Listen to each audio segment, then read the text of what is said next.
Ya, sementara itu keputusan Presiden Joko Widodo menunjuk PLT Kapolri dan menunda pengangkatan Kapolri baru mendapat apresiasi. Meski demikian, Presiden diminta tidak ingkar janji dan meninggalkan kebiasaan mendengar bisikan orang lain dalam membuat keputusan.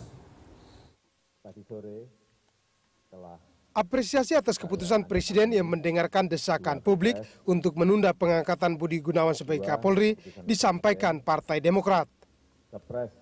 Sesuai pesan Ketua Umumnya yang juga Presiden ke-6 Susilo Bambang Yudhoyono, Partai Demokrat menghargai keputusan Jokowi yang menyelamatkan negara dan wibawa Presiden. Akhirnya akal sehat bisa paling tidak menyelamatkan sementara. Tinggal bagaimana tentu Presiden Jokowi selanjutnya proses di DPR ini bisa diatasi ya. Proses sudah terjadi di DPR. Nah, kita menunggu begitu ya. Tapi yang pasti kami memberikan apresiasi, akhirnya suara rakyat, suara masyarakat, tekanan publik yang banyak berpengaruh ini bisa menyadarkan Pak Presiden melakukan penyelamatan terhadap institusi kepolisian. Meski menunda pengangkatan Komjen Budi Gunawan sebagai Kapolri karena tersandung kasus korupsi yang tengah ditangani KPK, Presiden dinilai tidak serius menjalankan komitmennya yang disampaikan dalam kampanye. Presiden dinilai terlalu mendengarkan bisikan kekuatan politik lain di sekitarnya dan tidak membuat keputusan sendiri dengan pertimbangan jernih.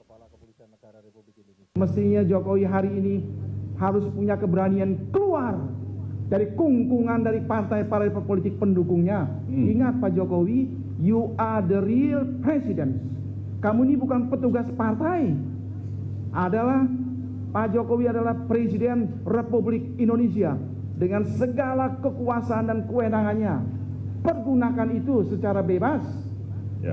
Terus saya juga mengatakan kasus ini juga hendaknya membuat para partai politik, para pimpinan partai politik itu yang mendukung dia menyadari, jangan lagi grecoki Pak Jokowi. Apapun Jokowi yang mau lakukan silakan. Beliau adalah presiden, didampingi oleh wakil presiden Yusuf Kala yang begitu pengalaman. Kenapa nunjuk orang selalu mesti kesana dulu, kesana dulu? Ini presiden apa ini? Cipta Lesmana menilai momentum penunjukan Kapolri mengundang reaksi dan semangat yang aneh dari lawan politik Jokowi di DPR.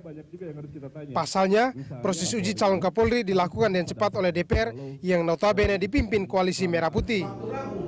Proses tersebut telah usai dan menolak calon Kapolri yang diuji oleh DPR akan bisa diartikan lain oleh DPR. Carlos Michael, Rizky Febriandi, Berita 1, Jakarta.